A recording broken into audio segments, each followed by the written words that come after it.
Hello, I'm Myra Hargrave McIlvain, and I'm delighted to read to you today from my book, The Knotted Ring, which won the 2025 Grand Prize for Texas Best Fiction. And that is what is so exciting today. But I'll have to tell you that I started writing 12 books ago. My first book came out in 1980, and it was nonfiction. I did nonfiction for 6 books. But all the time I wanted to do historical fiction because I love the Texas story, and I feel like to get it out and to tell the history, we need to make it alive with the lives of people and what they're doing in the middle of that history. And so that's what I do with my historical fiction. I pick an era, and in this case, it's the period of Stephen F. Austin's Old 300. For you non-Texans, that was the first Anglo community that came into Texas in 1821, and that's where this book is set. But the other areas that I have covered are the Germans who settled down on the Texas coast and built a seaport, and I put characters within those stories. So that is what I love to do, and so today I'm going to read to you from The Knotted Ring, and I'm going to start not at the beginning, but I'm going to start on page 48, and we'll see how it goes, okay? Susanna had barely finished the harp lessons with the LeBlanc sisters when her father returned and flopped in his chair, ready for his entertainment. Seated at her harp, she closed her eyes, determined to ignore the gnawing question of why he was so intent on her playing now. Relaxing as her fingers caressed the strings, the music flowed and blended with the love growing in her body. As she began the rolling glissando to please her father, her thoughts wandered to the feel of Philippe's fingers smoothing the lock of hair back from her face as if to lift the curtain on their future. He had whispered, "It won't be as simple as you think." The memory jolted her back to the sun-drenched parlor, surprised that she missed the quick pedal change. Her mother caught the error. A fleeting smile passed between them before her mother returned to her needlepoint. Distracted by her father's incessant pounding of his fist on the arm of his chair, she lost concentration again and missed another chord. Her hands dropped to her sides. "I'm sorry. I need to practice that part." Twisting her ring, a habit she barely noticed, she stroked protectively across her middle. Jacob Mobley stood, scuffing his feet, his muddy boots, across the needlepoint footstool. Her mother winced, then stabbed the embroidery needle through the canvas. Ignoring his wife's concern for her beautiful work, Jacob paced the parlor, printing the printed rug with mud. "That harp playing's a pretty thing, but times have changed. Country's not coming back from the financial crisis. Planters aren't buying animals anymore. Now you're graduated, I've done paying the nuns to teach you all that culture." He halted at the mantel, massaging a calloused hand over its rich oak grains like he was mapping the next move. "Made my last trip to Texas, horse trading with the damn Comanches." Susanna caught a frown, creasing her mother's brow, before returning to her world of needlework. Did she know what he intended to say? Jacob stuck out his stubbled chin. One eyebrow shot up. "About time you grew up." He leaned so close she could hear air whisking over the hairs in his nose. "Remember Hezekiah James? That fellow this morning?" "Of course. He kept leaning toward me. He had hair like a mop." "Figured you'd remember, being he's one of the few men who's taller than you." Her mother clenched her embroidery frame and slammed its little legs against the floor as though trying to stop his hateful remarks. Her father swatted at the distraction and towered over Susanna. "We're damn lucky. Hezekiah's buying 9 mules and 3 of my best Mustangs." He waited a moment in the silence, then he added, "He asked to marry you." Susanna clutched her belly, her mind swirling in confusion. Marriage? The muscles in her neck constricted, strangling her effort to scream. "No," erupted like a gurgle. Rage drove her to her feet, her body lurching at her father in wild thrusts that made her stagger.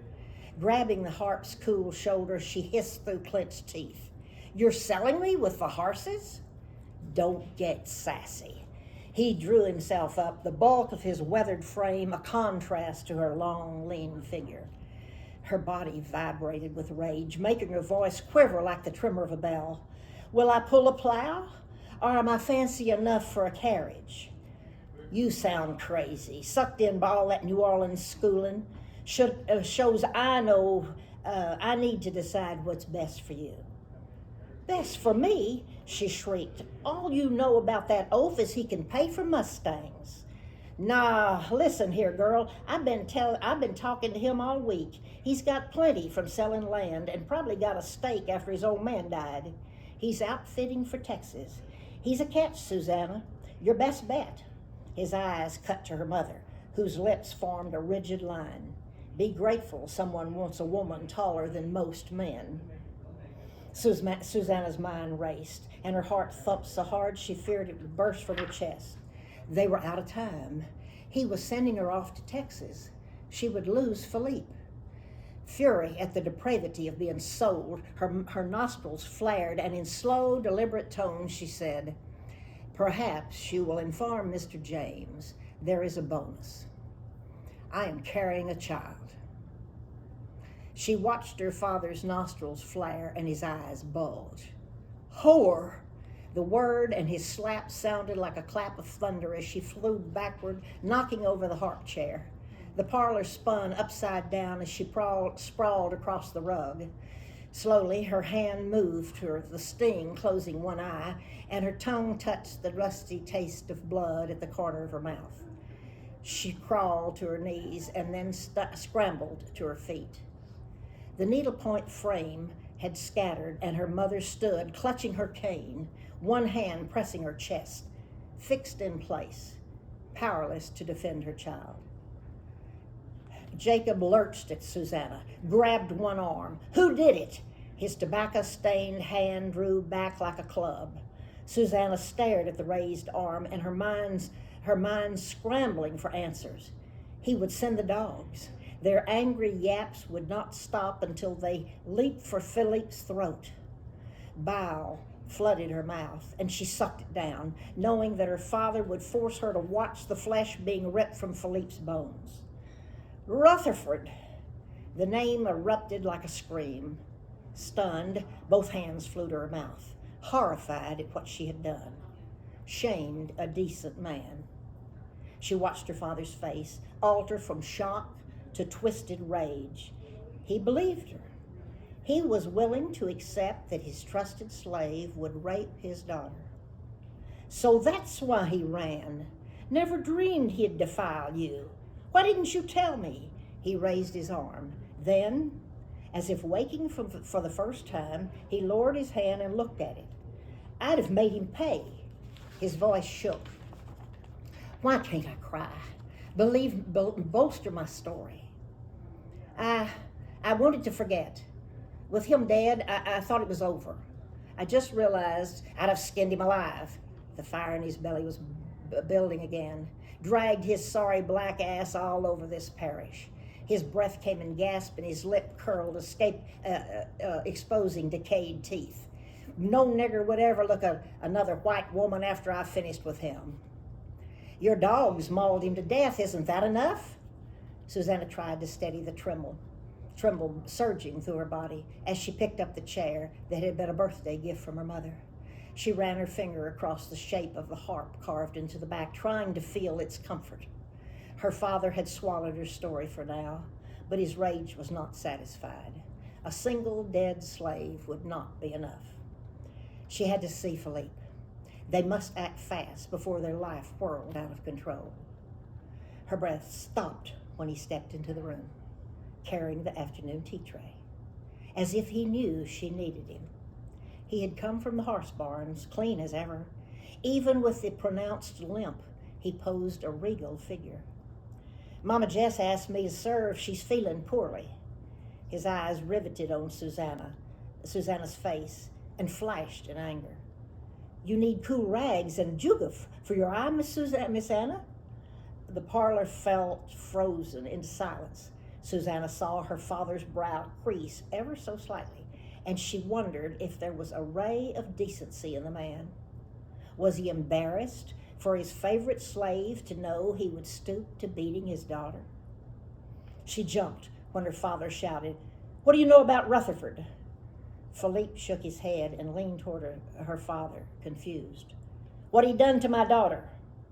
Philippe's jaw dropped, and his eyes, wide with horror, moved slowly from her father to Susanna, standing naked to the truth of what she had done. "It's not true." His words were barely audible. She admitted it, kept it a damn secret all this time. Her father ground his teeth. "If I'd have known, I'd have cut the hide right off his body. Philippe, get the ajuga. Take it to Miss Susanna's room." Her mother had found her voice, loud and firm, cutting through the tension. "Ain't proper him going up there." "Hush, Jacob." Her mother set her jaw and raised her cane like a club. "The child needs attention, and I can't climb those stairs right now." She defended me. Susanna watched in amazement as her mother knelt and began gathering the mosaic sprawl of embroidery thread spread across the rug. Her father stood in the middle of the floor, looking stunned, arms dangling at his side like a helpless bully. He gazed about, lips moving without making a sound. His command returned, and as the intense silence lingered, and he snorted, "Well, make it quick. Come to the barns when you finish. I need help sorting out the mules that James fella aims to pick up tomorrow." Philippe said, "I'll get you a juga." He turned slowly, his back hunched, his head down, and followed her father to the basement. She wanted to call to him, but her mother was there, clawing up handfuls of the thread and listening to every word. Now I'm going to move forward in the story all the way to chapter 16, and we'll start there. Susanna was roused from sleep by Hezekiah jerking on his boots. She leaned on her elbow, wanting nothing more than to lie still for an entire day. He fastened his money belt and spoke in excited gasp. "We ought to get there today." "Dear Lord, I hope so," she mumbled under her breath as her husband crawled from under their wagon. The encampment was coming alive with a dogged intensity that had been increasing by the day. They had been rising earlier and traveling into the sun until it gave up its last blazing glare. It was as though every person in the caravan felt goaded to claim land before the New Mexican government changed the grant program. Susanna wanted to end the incessant journey towards some place that seemed more out of reach with each passing day. Joseph Crankston hustled among the wagons, saying over and over, "Stuff your pockets with biscuit and jerky. Ain't stopping till we see the Brazos." As the day dragged on, he stayed true to his word. Even when someone ran in the woods for necessity, the wagons lumbered slowly forward. It was mid-afternoon when they stood on the high bluff staring down at the mighty Brazos River, a narrow stream the color of red mud. The crowd remained strangely silent, almost reverent. Susanna leaned against her mare's neck and felt like weeping. Had it ended? Could they finally stop? Could they finally sleep in a bed? A ferryman dangled bare feet off a flat wooden raft arched high on the smooth rock bank. He introduced himself as Eli Fulton, cousin of the late Robert Fulton of Steamboat Frame. "Just you wait for them fall rains. You'll see this booger swolled up like an ocean. I'd like to take you across. Truth be told, you can wade over." Hezekiah nodded to the ferryman's wife, frying a mess of fish, then walked down the bank to speak to the man. "We want to spread out downriver, lay claim to land along this east side." "Well, yonder's an old Indian trail barely wide enough for single file." The ferryman pointed to a path running parallel to the river. It disappeared into the live oak forest, thick with blackjack trees and berry vines stretched like lattice work between branches. "Trail goes solid for miles. I've been here a month, exploring and watching them Mexicans splash across." Hezekiah looked toward the trailhead. Some of the men were already chopping trees to widen the entrance. Ready?